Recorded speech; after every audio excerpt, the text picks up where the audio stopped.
2024. Live from the Rio Grande Valley, this is CBS 4 News. Working for you, Weekend Edition.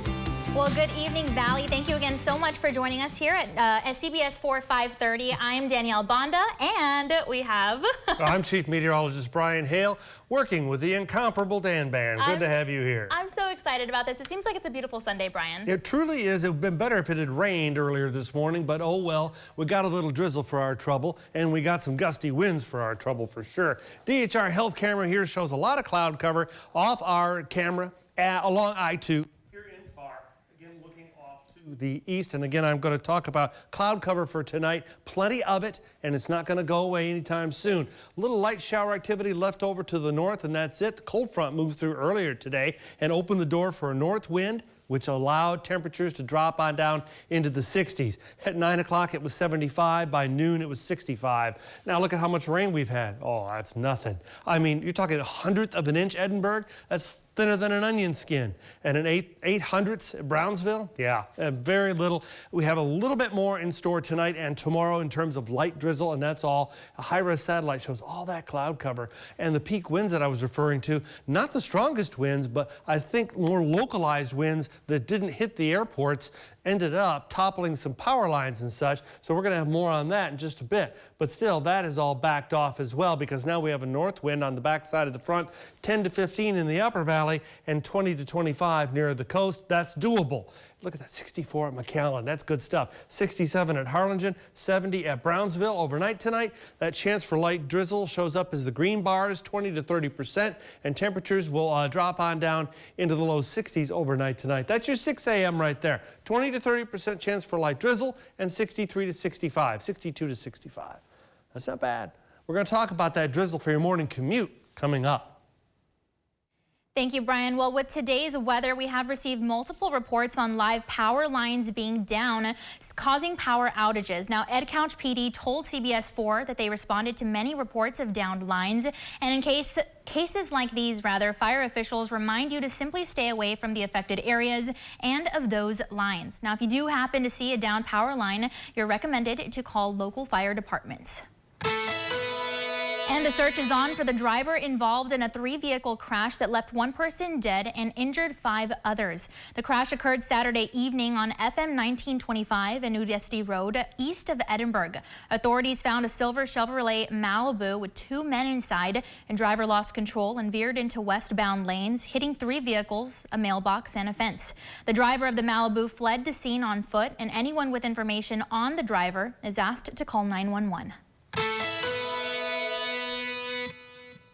And House Speaker Mike Johnson is scheduled to visit McAllen on Monday. That's according to the U.S. Representative Monica De La Cruz. Now, she told BorderReport.com that Speaker Johnson is coming for a sit-down on the border and to attend a fundraiser for her.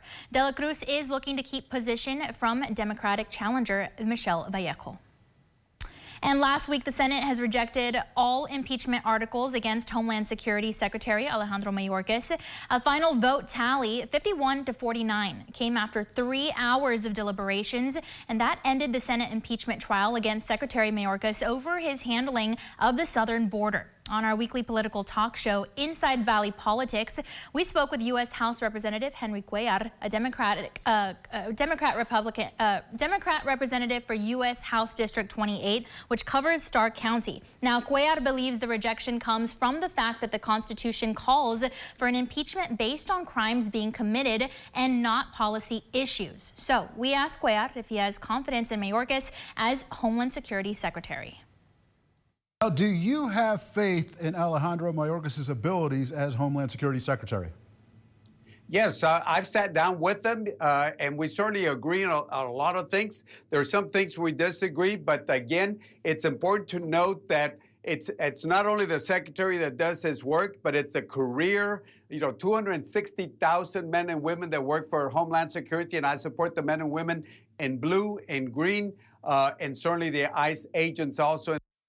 When we asked Representative Cuellar what he disagrees with Secretary Mayorkas on, he said he would rather keep it general and says that he believes we need to be strong on border security.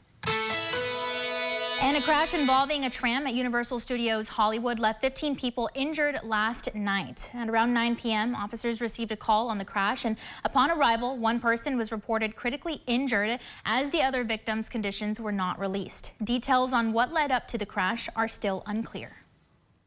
And a house exploded in Essex, Maryland late last night. Fire crews were called to the resulting 2-alarm fire just after 11 p.m. Officials said one man was taken to the hospital with burns, but the extent of his injuries was unknown. It's also unclear if the man was in the home or outside when the explosion took place. So far, at least 2 other homes have moderate damage, and surrounding homes are going to be addressed. Baltimore Gas and Electric hazardous materials were on scene, and an investigation is ongoing. And the Department of Justice is reportedly close to reaching a settlement with the victims of Larry Nassar. The final settlement amount is likely to be close to $100 million, and the Justice Department found that the FBI failed to properly act on reports of abuse from athletes, including from members of the U.S. women's gymnastics team. Nassar abused at least 70 more gymnasts after athletes first contacted the agency, raising concerns about Nassar. In 2017, Nassar pleaded guilty to abusing 10 patients and is now serving life in prison.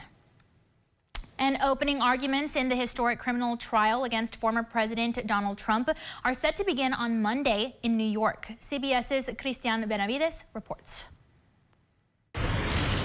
The stage is set for prosecutors to begin presenting their case Monday in the unprecedented criminal trial against former President Donald Trump in New York. He faces 34 counts of falsifying business records as part of a hush money scheme involving former adult film actress Stormy Daniels. This is Donald Trump, your favorite president of all time, hopefully. Stormy weather kept Trump from appearing at a campaign rally in North Carolina Saturday. They really would prefer that we not come in because it's a certain danger to all of this. A blow to the former president's campaign efforts, given his trial schedule is occupying most of his time. This is really a concerted witch hunt, very simple. On Friday, an appeals court judge denied a request by Trump's attorneys to delay the trial and move it out of New York City.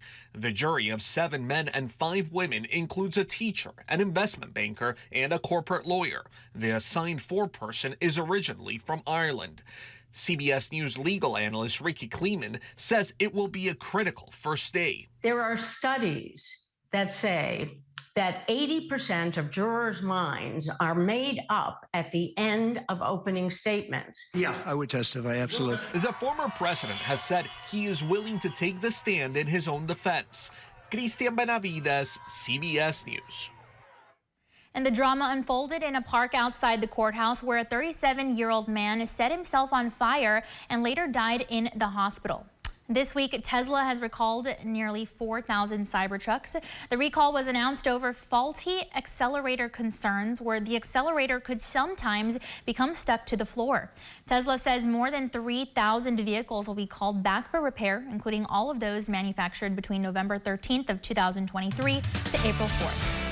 And coming up, a mystery remains for the January 6th Capitol Hill ropes built in the area. We have the very latest on the attack after the break. A flood of campaign cash pours into the race for U.S. Senate. Democrats nationwide do not like Ted Cruz and would love nothing more than to defeat Ted Cruz. We dig into the comparisons to the last big challenge for Cruz and why it could take record-breaking donations to win this time. And flaws in the foster care system lead a judge to order Texas to pay huge fines. But the state's pushing back. What's next in the fight over keeping kids safe? Plus, money and jobs coming to Texas. But there's a lot more at stake as the state aims to lead the way in semiconductors. The bipartisan work that could boost both our economy and national security. We'll bring you an in-depth look Sunday on State of Texas.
Well, today marks 1,200 days since the attack on the United States Capitol. It's led to the largest criminal probe and prosecution in U.S. history, which is still ongoing. As CBS's Scott McLaren reports, one notorious and unsettling mystery still remains.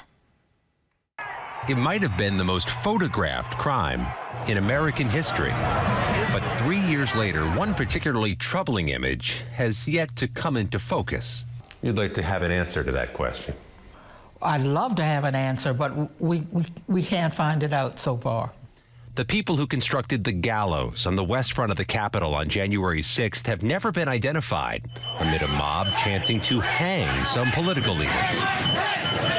Eleanor Holmes Norton represents Washington, D.C. in the U.S. House. It has special meaning in the District of Columbia because this is a black and brown city. So when you see gallows here, where in fact people in years gone by were in fact hanged, it has very special meaning. CBS News has obtained new video showing people moving pieces into place before dawn. A new report from a congressional subcommittee says the construction began before 7 a.m. with the crossbeam and a neon orange noose added just after the rioters attacked the Capitol at 1 p.m.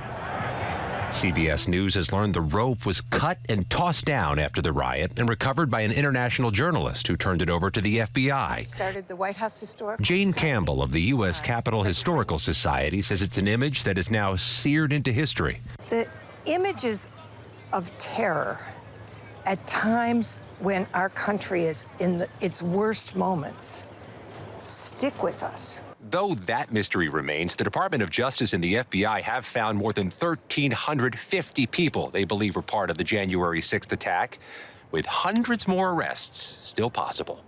Scott McFarland, CBS News, the Capitol. And on Saturday, long-awaited aid for Ukraine made it past the House by a bipartisan vote as part of a larger foreign aid package. The bills will provide more than $26 billion to support Israel, more than $60 billion for Ukraine, and around $8 billion for the Indo-Pacific, including Taiwan. House Speaker Mike Johnson moved forward with the vote after months of discussions over Ukraine aid and funding for the border. This is a business model the American people do not support. They don't support a business model built on blood and murder and war in foreign countries, while this very government does nothing to secure our border. The package now heads to the Senate, where it's expected to pass, and President Joe Biden urged the Senate to move quickly with signing the bill into law. The Senate is expected to vote on the foreign aid package on Tuesday. And after aid to Ukraine was passed by the House, Ukrainians welcomed the bill, which will provide more than $60 billion for security assistance in their country. Ukrainian President Zelensky expressed his thanks, saying, and I quote, "U.S. lawmakers moved to keep history on the right track." End quote. Now, as mentioned earlier, the bill now heads to the Senate for approval and would clear the way for President Biden to sign into law. Spots of drizzle. That's about all we're going to get for our trouble, but it's in the forecast through mid-tomorrow. Nice temperatures. Oh, yeah. I mean, come on. Mid-60s versus mid-90s. And then, of course, Valley Wind Machine. What's that about? That's about breezy. Southeast winds will be back in force by the end of the week, and it's all in my full forecast.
right, welcome back. Brian, what can people expect as they're beginning their Mondays for tomorrow and prepping for the start of the week? That's the best question I've heard all day. And that is a lot of clouds and a little bit of drizzle here or there. I don't even know if it's enough drizzle to make the road wet. It'll make your windshield kind of drippy. That's about it. Futurecast shows the next few hours, we'll keep those clouds and keep just a little spot of drizzle here or there represented by those green blobs. And then let's take it into the morning hours and you'll see more green blobs. Yeah, there it goes as we push on through. But this is just drizzle activity, nothing more expected. 63 overnight tonight. That's where we bottom out in terms of temp. Northwest wind 5 to 10 and the isolated drizzle. And the isolated drizzle turns to more patchy to almost scattered, running on through about 6 a.m. to 10 a.m. tomorrow. So 64, 65 degrees from 7 to 8, lots of clouds and a little drizzle here and there. 70 degrees at noon and the drizzle starts to shut off. We're done for quite a while, unfortunately. Temperatures in the low 70s by 3 o'clock in the afternoon and certainly lots of cloud cover. As far as rainfall totals, well, normal for Brownsville, 1.07. What have we had so far? Well, you can see 0.21. So we're behind. Let's look at McAllen. 1 inch would be normal, 5/100ths the actual. We're so far behind, and in Harlingen, much the same. So for the month, we're behind. This morning's forecast, the forecast for this morning, was for up to 1/2 inch, 3/4 of an inch of rain.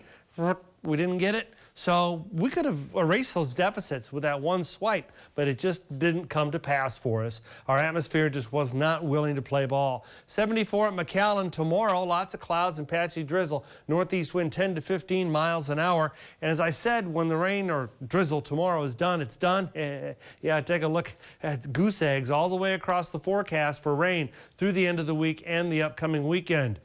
I know a lot of lawns out there are probably very sad.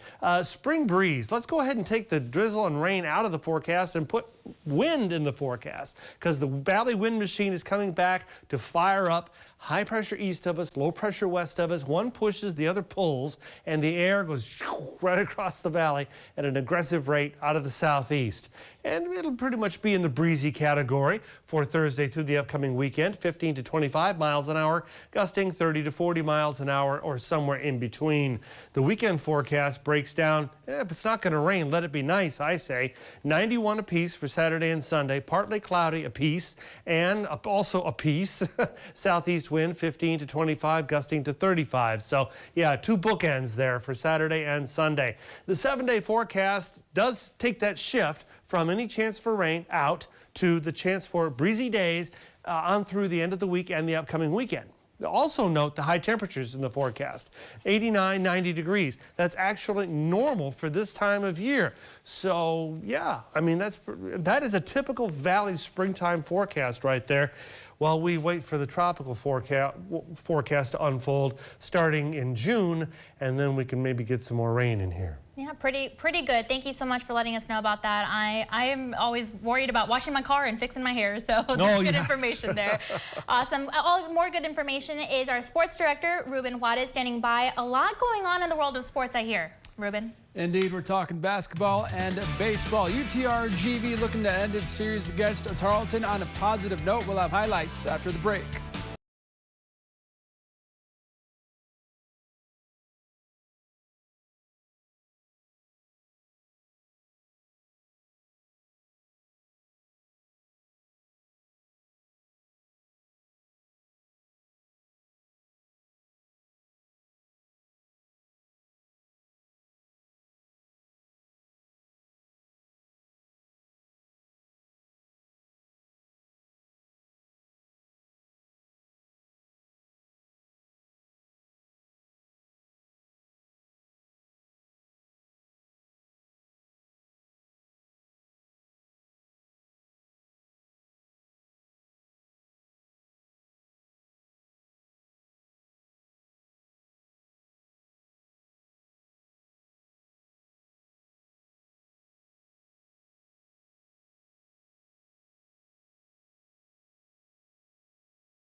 you.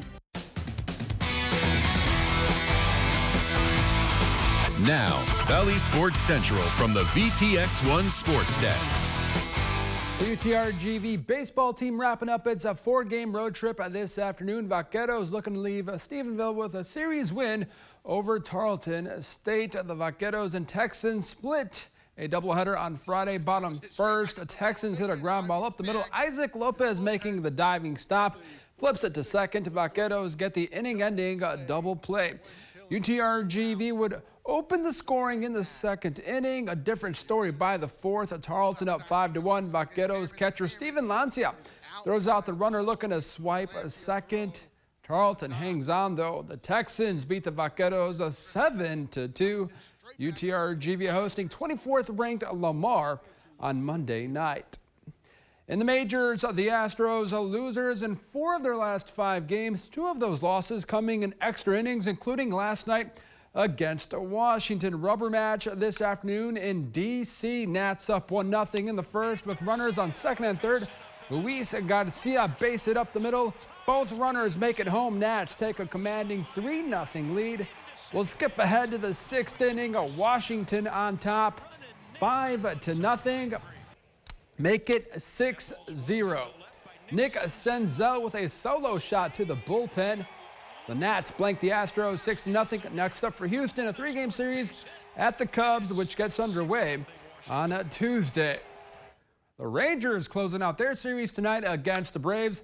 Texas looking to avoid the sweep. A series finale starts at 6. On the hardwood, no Kawhi Leonard for the Clippers to begin their first-round series against the Mavs. Leonard missing his 9th straight game with a knee injury. James Harden and the Clips say no Kawhi, no problem. The Beard kicks it out to Russell Westbrook, who buries the triple try. Harden now launching a 3-ball over Luka, nothing but net. He had 20 first-half points. The Beard mixing it up, this time driving and hitting the short jumper plus the foul. The Clippers beat the Mavs 109-97, the final score.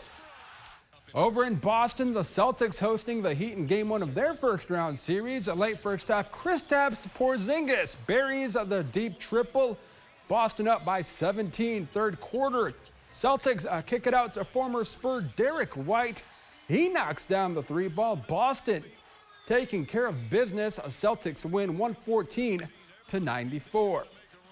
In the squared circle, a massive upset last night in New York. Ryan Garcia beats previously undefeated Devin Haney. Haney had never been knocked down in his pro career before the bout. Garcia dropped him 3 times in the 7th, 10th, and 11th round. Garcia, known for being a wild child outside the ring, he took care of business last night, putting on a show, doing something that not many fans thought he could do, beat Haney. So crazy upset there.